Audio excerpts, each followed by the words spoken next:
चलिए अब if in question number 40 installments were yearly but start from 1 July, मतलब हाँ ठीक है,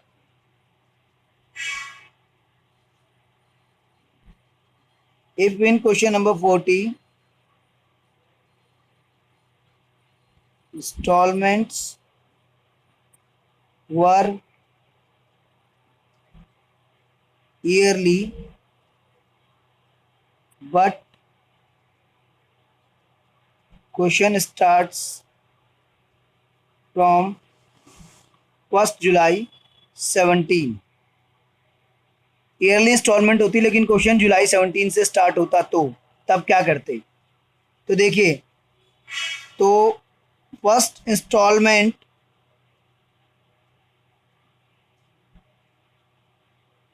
वाज ड्यू, कब ड्यू होती?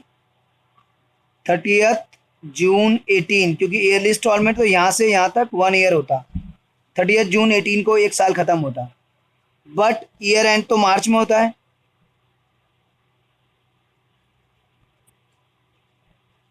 31 मार्च 18, यानी कि ईयर एंड का डेट और इंस्टॉलमेंट पेमेंट का डेट सेम नहीं होता। तो फिर क्या करते?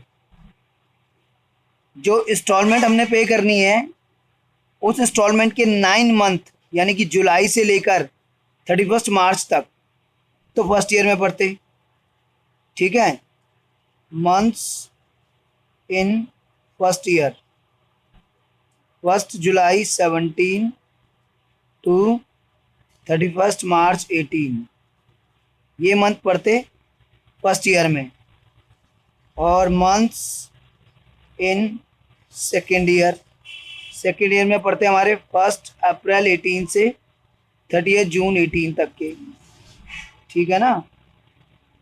तो ये पढ़ता फर्स्ट इंस्टॉलमेंट के मंथ्स ऑफ इंटरेस्ट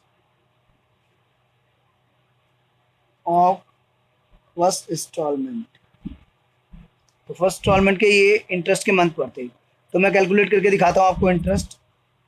तो 3 लाख का 10% फॉर 9 मंथ कितना आता है आपका? 22,500, और 3 लाख का 10% वो 3 मंथ्स 7,500। अब अकाउंट कैसे बनता है वो देखिए, वाइज लोन अकाउंट,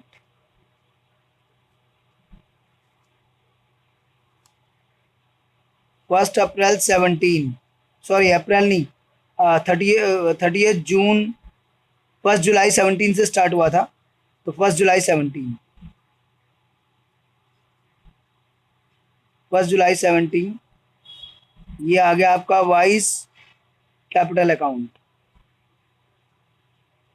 तो कैपिटल अकाउंट से ये 3 लाख ट्रांसफ़र हो गया। इसके बाद आपका ईयर एंड हो गया 31 मार्च 18 को, यानी आफ्टर 9 मंथ्स। इंटरेस्ट आपका हो गया 9 मंथ्स का 22,500, टोटल हो गया ये 3,22,500। और पेमेंट अभी कुछ नहीं हुई क्योंकि अभी सिर्फ 9 मंथ हुए हैं, पेमेंट ईयर एंड होने पे होगी। ईयर एंड मतलब 1 ईयर कंप्लीट होने पे, ईयर एंड तो हमारा 31 मार्च को ही गया है, पेमेंट तो 1 ईयर कंप्लीट होने पे होगी। तो ईयर एंड में हम पेमेंट नहीं करेंगे, कैरेट डाउन कर देंगे, बैलेंस कैरेट डाउन 3,22,500, इसको ब्रॉट डाउन कर देंगे 1 अप्रैल 18 को, बैलेंस ब्रॉट डाउन 3,22,500। और इसके बाद अब 3 मंथ्स और होंगे तो पूरा 1 ईयर हो जाएगा लोन को, यानी कि 30 जून 18 को, यानी 3 मंथ्स का और इंटरेस्ट लगाएंगे, और अब पूरा 1 ईयर हो चुका है, अब इंस्टॉलमेंट पे कर देंगे। तो 3 मंथ्स का इंटरेस्ट 7,500। ओहो, ये क्लोज नहीं करना है अकाउंट, वो ईयर एंड में करना है, ये नहीं होगा। अब यहाँ पे पेमेंट हो जाएगा 30 जून 18 को, बैंक अकाउंट, ये पेमेंट हो गया आपका 1,30,000, 1 लाख का प्रिंसिपल और 30,000 का इंटरेस्ट। ये हो गया। अब इसके बाद 31 मार्च 19 को फिर से जो बैलेंस अमाउंट बचा हुआ है प्रिंसिपल का, उसका 9 मंथ का इंटरेस्ट। तो 2 लाख का बैलेंस है, 2 लाख का बैलेंस है, और 2 लाख का 9 मंथ का देख लीजिए आप। तो 2 लाख का 9 मंथ का आएगा 15,000। ये आ गया आपका। क्लोज कर दीजिए इसको। टोटल आ गया 345।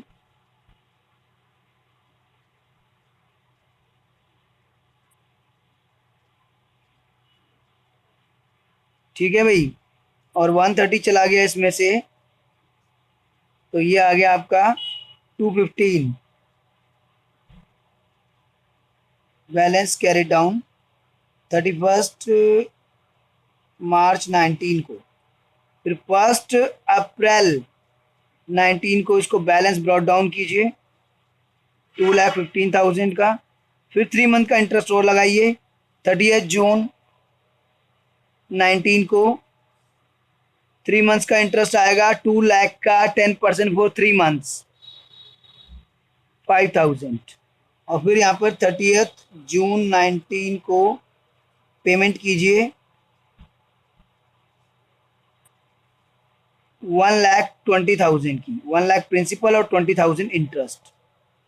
फिर 31 मार्च 20 को 31 मार्च, एक मिनट, ईयर एंड 17, मार्च 18, मार्च 19, जुलाई 17 से जून 18, जून 19 और जून 20। हाँ ठीक है।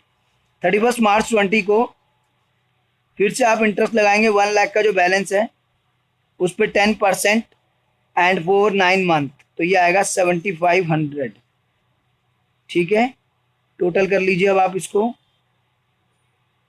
ये आपका हो गया 227,500 और 227,500 में से 120 चला गया, तो ये बच गया आपका 107,500। 31 मार्च 20, 1 अप्रैल 20 को इसको बैलेंस ब्रॉट डाउन कीजिए 107,500। फिर इंटरेस्ट लगाइए 30 जून 20 को इंटरेस्ट लगा दीजिए 3 मंथ्स का 1 लाख पे 2,500 और पेमेंट करके ख़त्म कर दीजिए 30 जून 20 को बैंक अकाउंट 110। तो इसमें यह है कि ईयरली इंस्टॉलमेंट तो है, बट ईयर एंड और इंस्टॉलमेंट की पेमेंट की डेट वो सेम नहीं है। तो उस केस में कैसे होगा, इस तरीके से होगा, इंटरेस्ट ड्यू होगा, ऐड होगा, कैरी डाउन होगा, आगे जाएगा, फिर दोबारा से जो पार्ट ऑफ इंटरेस्ट बचा वो लगेगा, और फिर जिस डेट को इंस्टॉलमेंट देनी है उस दिन पेमेंट होगा। तो इस तरीके से ये निपटेगा भाई।